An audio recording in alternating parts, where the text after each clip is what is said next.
Welcome to another Southern California Prep Insider basketball podcast. Tommy and Devin here with the top 10s. We got field reporters all over Southern California, pretty much everywhere. And then we got our game picks for you and our players of the week. Devin, how are you feeling in the last week of the regular season? Went by super fast. Nike Extravaganza is kind of the culmination of the whole regular season and showcases, and that was pretty solid. A lot of games, 15 games in 2 days. So saw a lot of good stuff, but ready for the playoffs, that's for sure. All right, so I guess the final top 10 that matter, because after next week we'll have the rankings of the playoffs and all that kind of stuff. So, Devin, who's in your final top 10? So, number 1 and 2 remain the same, Sierra Canyon and Rancho Christian. They actually face off this weekend, which is Saturday at Pasadena City College, but it's also going to be shown on KDOC live. So if you don't want to drive all the way to Pasadena City College, go ahead and watch that on TV. Number 3, Corona Centennial. Number 4, Bishop Montgomery, who I saw beat St. Anthony last night. Number 5, Etiwanda. Number 6, Rancho Verde. Number 7, Damien. Number 8, Mater Dei. Number 9, Loyola, a new team in there. They're the kind of front runners in the Mission League right now, heading into that pretty cool Mission League tournament that starts on Thursday. And number 10, everyone's going to hate me, but I have a dead heat tie. No, don't do this. Have to. Okay, what are the two teams? Have to. Santa Margarita and St. John Bosco. So the Trinity League is coming down to, really the last game. Mater Dei hosts Orange Lutheran, Bosco on the road at Servite. Both teams win and they share the Trinity League title. The Santa Margarita beat Bishop Gorman on Thursday. That's a great win. Santa Margarita has a lot of solid wins on their resume. They've played a really tough schedule. So they could play their way into the Open Division with a win over Jay Serra. And if Loyola potentially doesn't win that Mission League tournament, they could play their way in the Open Division. So they have to be considered in that top 10 right now in my estimation. But again, this has been a weird season, so anything can really happen in the last couple of days here. All right, so there's the top 11 as far as Devin's concerned. We'll get to our. Oh man, I can't wait to make that graphic. I might have to make fun of you a little bit. We're gonna go with our players of the week. I'm gonna start with Josh Christopher from Mayfair, 25 plus points in 3 straight games, so he's looking good. One of the best juniors, arguably, in the section. Would you agree? In the state, in the West Coast, in the country, all those can be argued. Gavin Kroll from Patriot averaging 25.3 points per game in his last 3 games. And Trevor Ware from Temecula Prep, 29 points, 13 rebounds against Ukaipa. So those 3 guys are the 3 that caught my attention this week. Nice selections. My first selection will be Devin Askew from Mater Dei. He led the Monarchs to 2 victories at the Nike Extravaganza, one over Rolling Hills Prep on Friday where he had double-digit assists. And then over Harvard Westlake on Saturday, he had 21 points. Shout out to Dev. Next, I have Torrey San Antonio and Jackson Turner from Rancho Verde. Torrey San Antonio had 26 points, and Jackson Turner had 25 in their win at Villa Park, keeping Rancho Verde's Open Division hopes alive. Ian Martinez is my third from Jay Serra. He had 18 points in a big comeback victory over St. Augustine from San Diego at Nike Extravaganza on Saturday. All right, there we go. Now it is time for us to check in with our 3 reporters, Jessica, Beverly, and Connor. Take it away. I'm here with Coach Nate Klitzing, head coach at Crean Lutheran. Thank you so much for joining us today. Thank you. First off, you were previously an assistant at Orange Lutheran. How has coaching at Orange Lutheran prepared you for the head coaching position here? It's prepared me a lot. I've been able to learn a lot of things from that staff over there with Coach Nordstrom and all the other great coaches that are on that staff. That is just building relationships with not only teams that are in the Trinity League, but all across Southern California, being able to play in some of those showcases and tournaments that we were able to do. So relationships has been a great one that has helped me out a lot as a head coach. But also just learning how to instill the proper values and faith and everything into our program that I want to build. You did your college years at Concordia Irvine. What does it mean to be able to still be coaching in the community here? Yeah, it's awesome. Concordia is right down the road. a few miles away. And same thing, I've been fortunate enough to have a lot of great coaches in my playing career that have made me want to become a coach.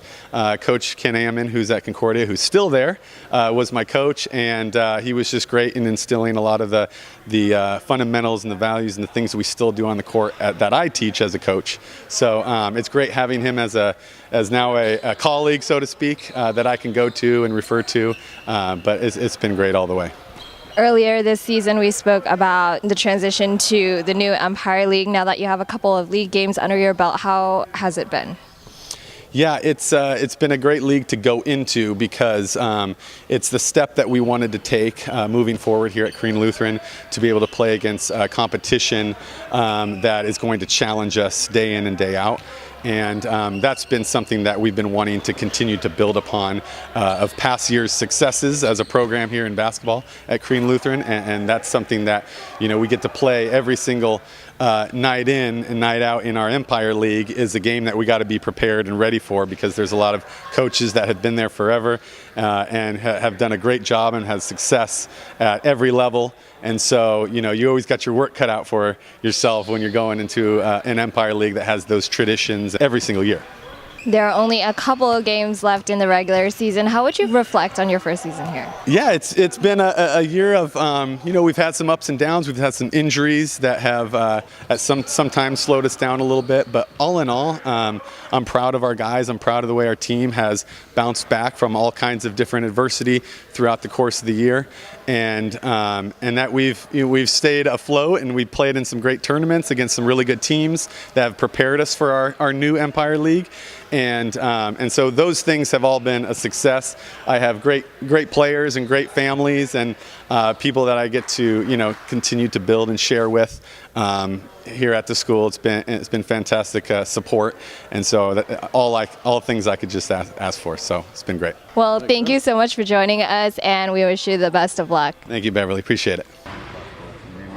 Amen. Amen. What's up, guys? I am here with Temescal Canyon head coach Ed Thomas. Now, Coach Thomas, of course, you guys recently had an interesting change that not many other teams really have to go through. Of course, you were leading the Sun Belt League for the past couple of years, and now come this year, you have the Ivy League to deal with. You really took the best of a bunch of teams from all around this area, from Riverside, from out here in Elsinore, all around really. So what has that change been like, and how has it really affected your team? Effect-wise, it's changed our opponent, but regardless of who we play, where we play, when we play, we just try and be the best we can play, or be the best we can be, and play hard, play smart, and play together. You guys are currently 5-6 in league. How would you assess how your team has been playing this year? I'm really pleased, They've won a couple games I didn't expect them to win, and other people didn't expect us to win based on the text messages I got after the win. But they've always played hard, they've always been tough, they've always played together, and that's the most important thing. Now, you mentioned how they didn't expect your team to win a couple of these games, of course. How much of that do you think can really be contributed to the leadership on this team? A couple of people have mentioned how there are some really strong leaders out here. So how much of that do you think you really owe to these players out here? I would say it plays a big part. We've had moments in many games where our leaders have really put their foot down on either end of the floor, either making a big basket, drawing a big charge, getting a huge rebound, just making the play our team needed, and refusing to lose. And it's been real fun to watch. As the head coach of this team, of course you know this team better than anyone else just about. Who would you say have been some players that have excelled more so, maybe more than you even expected them to at the beginning of the season? Well, there's always a kind of a moment in the season where some of the younger guys kind of cross a line and there's no turning back. They're ready to be varsity players and be real varsity players. And we've had some young guys really step up. But our returners and Blake Sapp, Brandon Clemens, Jeremy Martinez, those three guys have really led us in minutes. But they've really led us in toughness and character and team-oriented attitude, and that's really what's really helped bring the young guys along. How would you describe the culture here at Temescal Canyon? That's a good question. I haven't put too much thought on it. We just try and work hard every day and give to each other and be good teammates, and hopefully that turns into a good basketball team. Of course, your final 2 games of the regular season play are this week. What can we expect from you guys?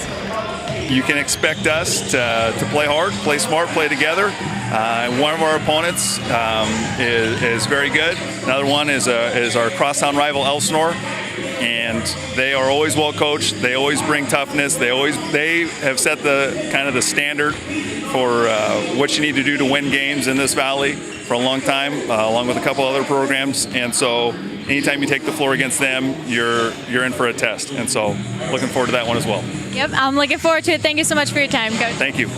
We're here with Jackson Turner after Rancho Verde takes down Villa Park at the Nike Extravaganza here at Mater Dei. Jackson, in the first quarter, it was relatively close. In the second quarter, you guys broke things open. What was the key in that second frame?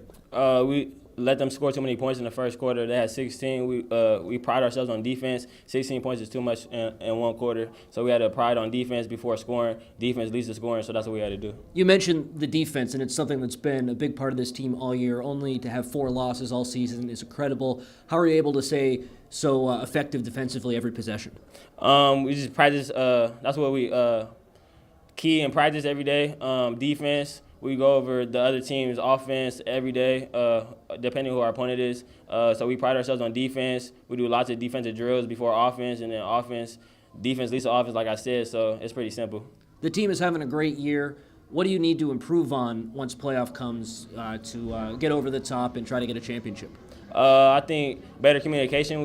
We have good communication, but we slip up here and there. We got a little better on not getting backdoor. We too focused on looking on our man. So I think we clean those little things up. We should have a chance in open division. And Jackson, last thing for you. You've signed with Arizona to play football, basketball. You're incredible as well. 2-sport athlete. What's been the key to your success in both these sports? You've done a great job.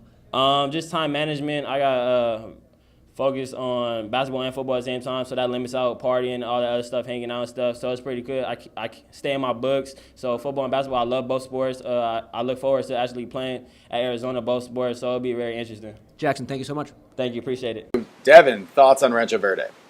Jackson Turner, first of all, is kind of the most dynamic player, I'd say, on that team. He's a football guy. He played like 5 positions on the football field this year for Rancho Verde. I believe they made the Southern Section semifinals before they lost to Upland, I believe, if I remember correctly. And he's a big-time athlete going to Arizona to play DB. Torrey San Antonio, obviously, we talked about earlier in my top players. He is going to carry a good scorer, but, you know, the thing that makes Rancho Verde go is the way Brandon Baker has them playing defense. They're one of the best defensive teams in the state, and that's going to either have them in the open division or one of the top seeds in Division 1 come time for the playoffs. All right, so we're going to keep it in the Rancho Verde. We've talked about them every single segment, so might as well do it again. Yeah. We're going to our game picks. First one we'll pick, it is Riverside Notre Dame versus Rancho Verde at Rancho Verde.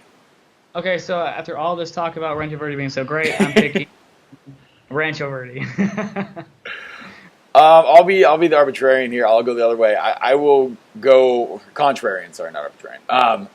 Good. That's good. And good SAT word, kids. Make sure you all know that. We're using too many big words. Yeah, I know. I'm trying too hard now. I'm going to go with Notre Dame. Rancho Verde got them by a point at Notre Dame in the first meeting. I think they come back for vengeance and get this one. Another big game. It is Damien and Etiwanda, 2 very, very good basketball teams.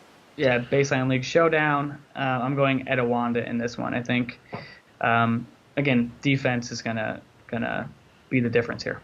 I'm going to continue with the theme of vengeance and getting people back. It's too hard to beat the same team twice, cliche. I'm going to go Damien Etiwanda. Got him by 3 points. Again, you're beating me by so much in the pick. I need to start. The cliche is hard to beat a team 3 times. That's true. That's the cliche. And you're so you're just making stuff up now. Exactly. I got to find a way somehow. Hey, as far as Max Preps is concerned, this is the number 11 team in the state versus the number 4 team in the state. Nationally, 46-7. That is very impressive in its own right. So it'll be a good basketball game out in Etiwanda. Next game we're going to pick, you talked about it a little bit. It's going to be Loyola and Chaminade. Yeah, so one of those first-round Mission League tournament games. Right. I'm going to potentially make my way out there if traffic isn't too bad. But I'm going to go Loyola over Chaminade. They're playing really well right now. Yeah, I'm agreeing with you here. It's going to be Keith Higgins Jr. for Chaminade versus James Keefe, basically. James Keefe, 15 points and 10 rebounds. 10.7 rebounds. I'm not going to short him the 0.7. Rebounds per game. Heck of a player there for Loyola. I'll go with them as well. Next game, it's going to be Glendora and Bonita. I'm going to go Glendora over Bonita. I saw them briefly at the Damien Classic, and they're a very good team. I'll go the other way around. I will go with Bonita. Bonita got him in the first one. They got him by 5 points. So I'm going to disregard everything I said before. We're trying to be the same twice. You're flip-flopping all over. go with the opposite theory here. And go with that. Need some sleep. I know. Final game, it's going to be Paraclete Windward. I'm going to go Windward here. They have a really good mix of guys from Kajani Wright and Dylan Andrews, the two freshmen, to Devin Tillis, one of the most underrated juniors in Southern California. I need to keep picking against you, so I'll go with Paraclete. Devin, any final thoughts going into the final week of regular season? No, the playoffs need to start because we've had so many regular season games. So I'm excited to see teams compete when there's something on the line. I'm going to ask you an ignorant question. What is there a maximum amount of games they're allowed to play, or can you just go forever? There is a maximum amount of games. I think it's 35, 36. I don't know. Ronnie over here, my guy, is showing me. What is it? Say it out loud. 26. 26 regular season, and then you go into in the regular season, and the playoffs add up to that.